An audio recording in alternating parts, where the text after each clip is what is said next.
Hello, my name is Nahid Hassan. I want to thank you for taking the time to be here with me today. I am grateful you are listening to this podcast and are open to the idea that I am about to share with you. Let me start by telling you a little bit about me. I have been searching for answers to life's biggest questions for the past 20 years.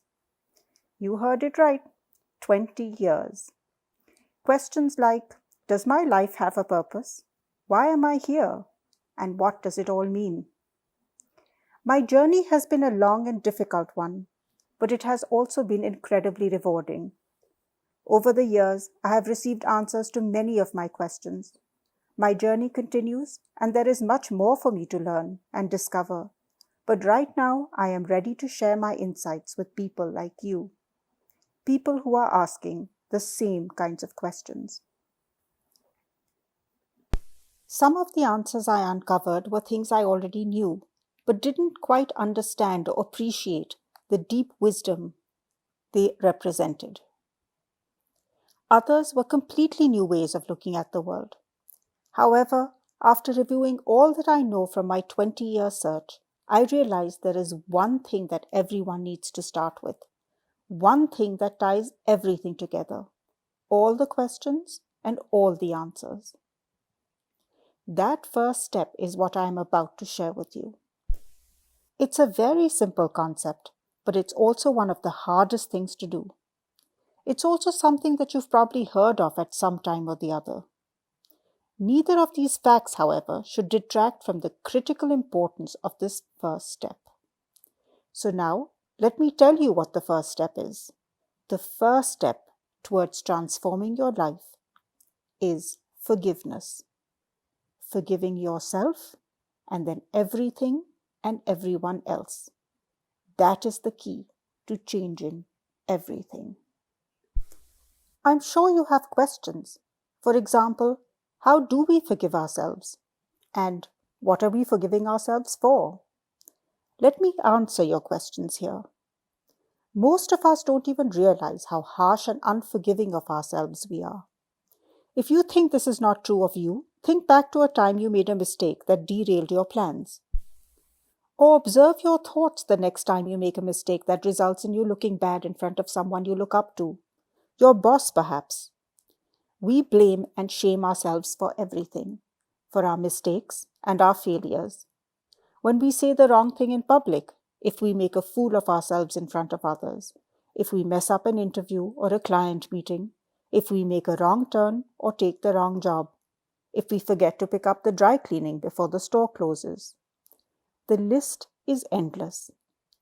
For those of you who don't blame or get angry with themselves, you are one of the few lucky ones.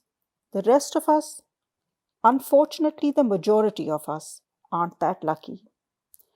We are constantly blaming and shaming ourselves, especially when, because of our mistake or oversight, things don't go according to plan.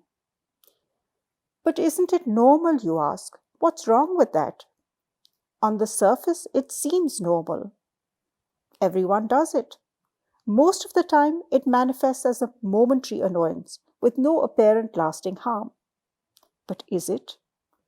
The truth is that blaming, shaming, getting annoyed, angry, and disappointed with ourselves does do harm. A lot of harm, actually. Let me tell you why. First off, as humans, we make mistakes all the time. It is normal to make mistakes. That's how we learn, by making mistakes. To be disappointed or annoyed with yourself for making mistakes is unrealistic, and in fact, not normal at all. Think about it.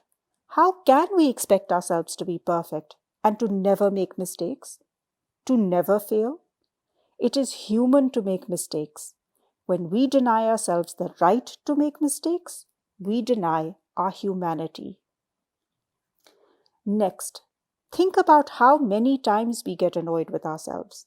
The small mistakes, the misplacing of things, the forgetting of things, they all add up into a never-ending criticism of oneself.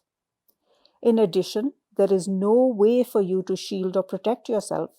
You just have to accept the anger and the blame that you are directing at yourself. Believe me, we would not, could not treat anyone else the way we treat ourselves. This self-directed blame and anger builds up over the years, creating an atmosphere of toxic negativity that most of us live with. Many people even justify this toxicity as drive, believing that without shaming and blaming, there is no way to motivate themselves. I want you to know this is categorically untrue. We cannot move forward without making mistakes and failing. Mistakes and failure are an intrinsic part of the learning process. We need them. We also can't experiment, grow, and develop to our maximum potential in a negative environment. Unfortunately, because most people have bad work habits, we have trained ourselves to respond to extreme conditions of stress and shame and blame to complete tasks.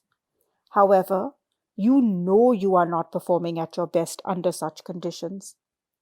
The best of you can only emerge in a safe, supportive environment, which allows for curiosity, engagement, creativity, and experimentation. This is part of human nature.